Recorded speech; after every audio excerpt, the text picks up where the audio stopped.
अस्सलाम वालेकुम नाज़रीन, क्या आप जानते हैं कि बारिश से पहले ही चींटियों को कैसे पता चल जाता है कि बारिश होने वाली है। नाज़रीन, आज हम आपको चींटियों के बारे में ऐसे ही कुछ हक़ाइक़ के बारे में बताएंगे। चींटियों से मुतल्लिक़ सूरह नमल की आयत नंबर 17 और 18 में अल्लाह का इरशाद है, और सुलेमान निकले अपने पूरे लश्कर को लेकर, जिसमें इंसान, जिन और तमाम जानवर थे। फौजबंदी किए हुए जाने लगे, यहाँ तक कि वो गुजरे वादी नमल से, जो चींटियों की वादी थी। एक चींटी ने दूसरी चींटी से कहा कि ऐ चींटियों, अपने घरों में घुस जाओ, कहीं तुम्हें सुलेमान और इसकी फौजें न पीस डालें और इन्हें खबर भी ना हो।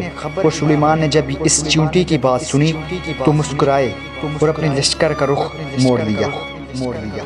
नाज़रीन, चींटियाँ हज़रत सुलेमान से बात करती थीं और अल्लाह ने सुलेमान को उनकी बात समझने की साहित भी दी थी। जो बात कुरान ने 1400 साल पहले बताई, आज की जदीद साइंस मुख्तलिफ तजुर्बात करने के बाद इस नतीजे पर पहुंची है कि चींटियाँ एक ज़बरदस्त मुआशी सिस्टम में रहती हैं और इतने मुश्किल सिस्टम से बात करती हैं कि अकल दंग रह जाती है। साइंस ने बताया है कि चींटियाँ आवाज़ से बात नहीं करती बल्कि डाटा मुंतकिल करके बात करती हैं, और इनका तरीका ये होता है कि वो अपने मुंह से एक मवाद निकालती हैं और सामने वाली चींटी के मुंह पर चिपका देती हैं। दूसरी चींटी इससे सारा पैगाम डिकोड करके समझ लेती है। इसलिए आपने अक्सर देखा होगा कि चींटियाँ चलते चलते रुककर दूसरी चींटी के मुंह से मुंह लगाकर आगे चलती जाती हैं। ये वो अमल होता है जिसमें वो डाटा मुंतकिल करती हैं। जदीद तहकीक में ये बात साबित हो चुकी है कि चींटियाँ आपस में न सिर्फ बात करती हैं बल्कि एक ज़बरदस्त निज़ाम के तहत ज़िंदगी भी गुजारती हैं।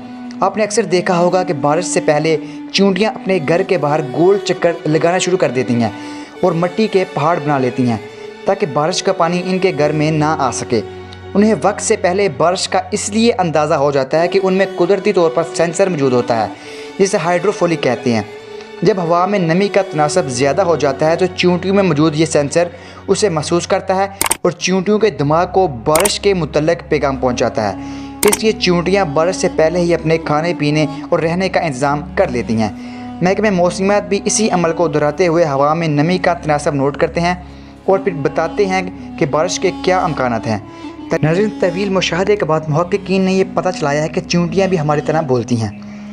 डॉक्टर रॉबर्ट हेकलिंग ने कीड़े के मुशाहदे और इसके ज़रिए की जाने वाली ऑडियो फ्रिक्वेंसी की निगरानी में लंबे अरसे गुजारे हैं, लेकिन इस बात की वो तस्दीक करने का कोई इम्कान नहीं था कि जब वो चींटियों के ज़रिए जारी की गई आवाज़ों को रिकॉर्ड करने में कामयाब हो। इसका मकसद ज़री फसलों में चींटियों की मौजूदगी का सुराग लगाना था, और साइंसदानों ने पाया कि सबसे ज़्यादा मौसर तरीका चींटियों की आवाज़ को ट्रैक करना है। लेकिन इस साइंसदान को हैरत की बात यह है कि चींटियों की तरफ से जारी की जाने वाली आवाज़ की फ्रिक्वेंसी एक चींटी से दूसरी चींटी में होती है, एक जंस से दूसरी जंस और एक सूरत हाल से दूसरी हालत में। दुनिया में चींटियों की 12,000 इकसाम हैं और ज़मीन पर चींटियों की तादाद लोगों की तादाद को दुगना से करने से भी ज़्यादा है। इस अक्सरियत ने मुहक्किकीन को हैरान कर दिया है।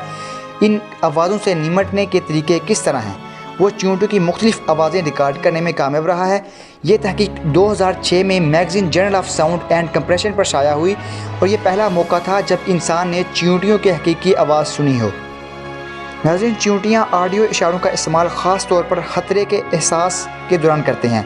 हमें पता चला है कि चींटियों में से एक इंतबाह का काम अंजाम देती हैं।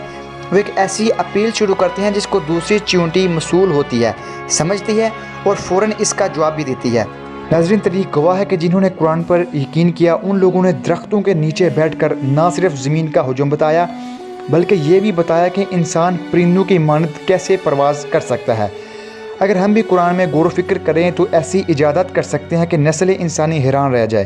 अल्लाह ताला ने कुरान में इरशाद फरमाया कि इसमें अक्ल वालों के लिए बहुत सी निशानियाँ हैं। तो नाज़रीन, मिलते हैं अगली वीडियो में। अल्लाह हाफ़िज़ नाज़रीन।